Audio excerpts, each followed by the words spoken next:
rikthehemi në vend që atmosfera është e qetë, po nuk do jetë kështu pas pak minutash. Ktu se do diskutojmë një gjë shumë të rëndësishme. Qa keni o vlla që bëni shere? Pse bëni shere vlla? Plasën, ore, plasën. Po plasën, ore! Me fëmije, me të rriture, me bura, me graj, me pleqe, me plaka. Mirë çunat, po dhe gocat. Gocat më shumë se çunat. Po, gocat me gocat, Që të dhe mos shkojnë ngelen prokurori, pastaj mbrapa. qajnë faqen, qajnë turit, qajnë... Ta Ulanda Jupi në studio me ne. Pedagoge, mike e dashur emisionit Bardazi, e di vet ajo, s'ka nevojë t'ja shpjegojon. Po, unë kam i vrejtje në fakt, ne do flasim për debatin, po jo duke bërë debat, që të paktën t'japim një shëmë. Po, ne do ta bëjmë budizëm. Do ta bëjmë budizëm si Klodi. Klod Murati, miku dashur i studios ton. Ai është jogist. Në studion ton s'ka bërë kur yoga. Më thënë, ka treguar ca stile, po ato s'kanë mjaftuar. Debat. Rikthehet fuqishëm në studion Bardazi. Marcela Leki, psikologja jone e preferuar, e cila i kap ato 500.000 shikimshet shu për qef të saj. Bashkë me ty. Dhe rikthehet ai di nga historia, di nga plot gjëra. Melsi Labi, ai dita bi debatin Bardazi më mirë se ne.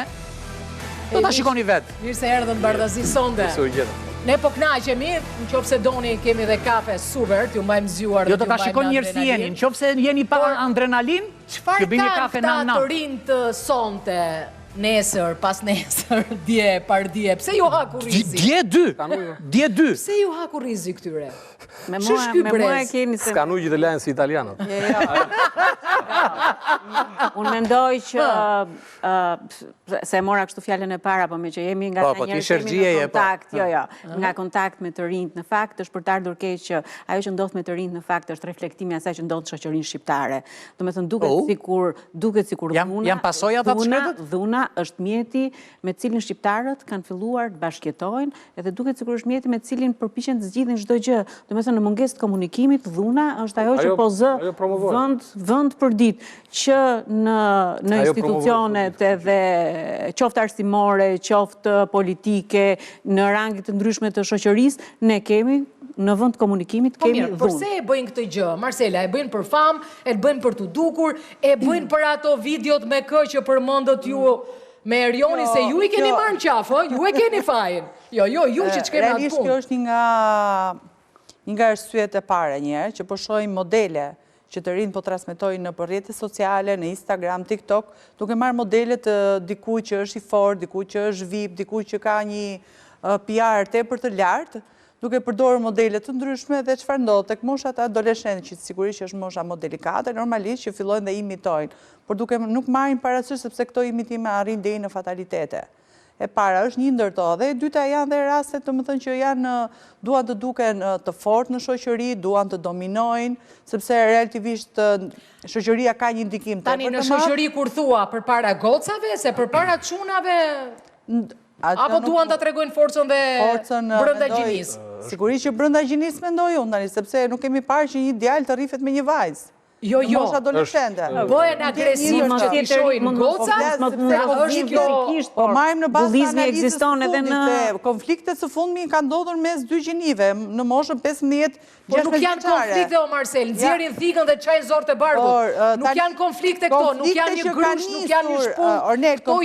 Këto janë fatalitete. Konflikte që kanë nisur, sepse nuk ka qenë ai moment që ai ka nxjerr thikën dhe i ka qelluar shokut. Ornela, problemi është që kjo shoqëri e ka humbur ditësh, muaj, varet se si mund të situata. Nuk ka vetëm një shkak. S'ka e nderuar psikologe, sepse normalisht nuk mundem të dalë mbasi para teje në këtë pjesë, por Më lëri të hyrjet i gjatë ati tani, se pjesa është më komplekse. Është shumë herë më komplekse, janë shumë faktorë. Esenca. Nuk është vetëm një faktor.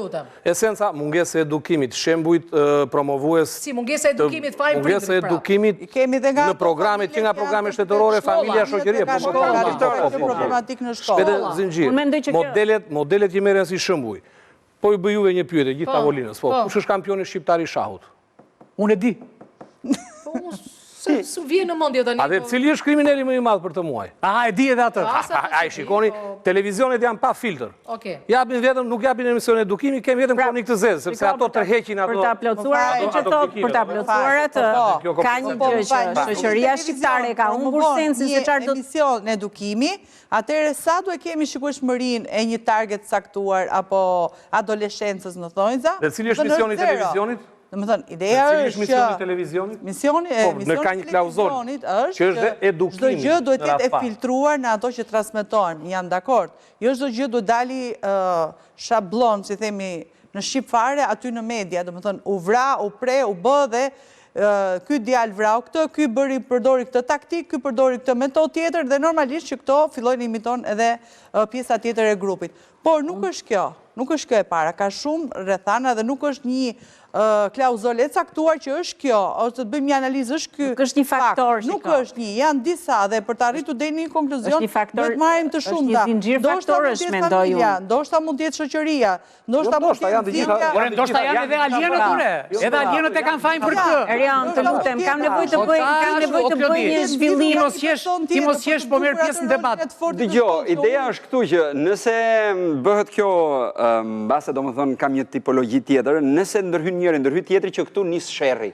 Ne po transmetojmë. Jo, ne nuk bëjmë sherr. Jo, okay, por nëse nuk e lihet ata njerëz të gjallë që të përfundoj çfarë mendon ai, pastaj tjetri mund thotë atë të tij. A kupton se përndryshe edhe njerëzit që na ndjekin tani s'kuptojnë asgjë. Kam patur një ditë të ngarkuar dhe me dëgjuar tani 4 zëra në të njëjtën kohë, 4 mendime. Po shqiptari dëgjon 4 mendime në të njëjtën kohë. Ka, është aftësi. Por jo, nuk është kjo. Unë besoj se po. Dëgjoj, nëse nisim tani tek pjesa e këtyre konflikteve apo këtyre agresivitetit tek rinia, ka një gjë.